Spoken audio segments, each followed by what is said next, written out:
میرے والد بتاتے ہیں کہ جو میری دادی تھی وہ میرے دادا کے ساتھ جب کبھی باہر کھیت میں کام کرنے کے لیے جاتی تو ان کے ہاتھ میں ہمیشہ کتاب ہوتی تھی، اور وہ درخت پر کتاب کو رکھ دیتی اور ساتھ کوئی کام کروانا ہوتا کرواتی، اور اس کے بعد جو ہی فارغ ہوتی فوراً جا کے کتاب نکالتی اور فوراً پڑھنا شروع کر دیتی۔ اور یہ وہ دور تھا کہ جب ابھی علم بہت عام نہیں تھا اور اتنی فیسلٹیز نہیں تھی، صرف خواتین گھروں میں پڑھنا لکھنا جان لیتی تھی اور اس کے بعد پڑھتی رہتی تھی۔ اور پھر اس طرح ہوتا تھا کہ جو بھی ان کے ارد گرد کی کوئی خواتین ہوتی تھی ان کے پاس کوئی بھی آ کے بیٹھتا تھا تو اس کو بھی ساتھ پڑھنے میں شریک کر لیتی تھی، لہذا ان کی مجلس ایک بہت خوبصورت مجلس بن گئی تھی کہ کوئی فالتو بات اس میں نہیں ہوتی تھی۔ کسی کو غیبت کا کیا ٹائم ملے گا، کوئی کسی ادھر ادھر کے شکوے شکایات سنانے کا یا کرنے کا، کہ جب جو آئے گا اس کو پڑھنے میں لگا لیں گے، ہاں؟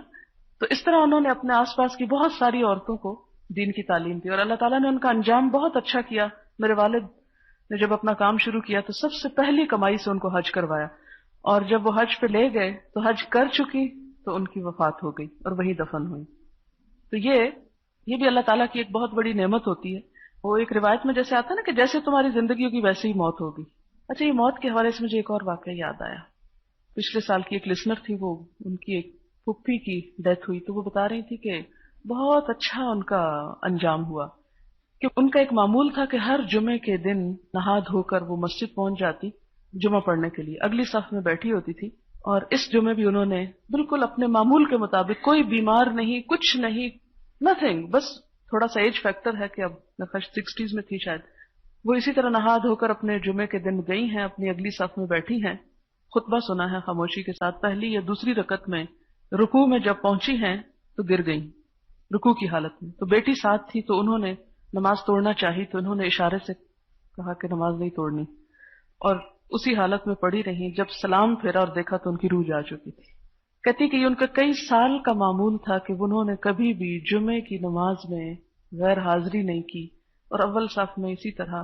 جمعہ کا خطبہ اذان سے پہلے وہ وہاں پہنچی بھی ہوتی تھی۔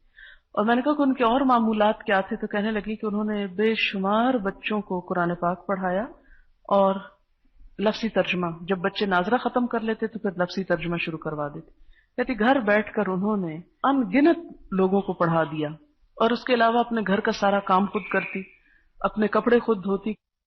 مجھے اس سے یاد آیا کہ بچپن میں ایک دفعہ جیسے خواتین بیٹھ کے باتیں کر رہی تھی تو میری والدہ کے پاس ایک خاتون آئی، ان کی دوست تھی، تو ان کے دیور کی وفات ہوئی تھی ان دنوں میں، اسد گیلانی کا نام آپ نے سنا ہوگا شاید، کچھ کتاب، ان کے بھائی کا یہ واقعہ۔ تو کہنے لگی کہ وہ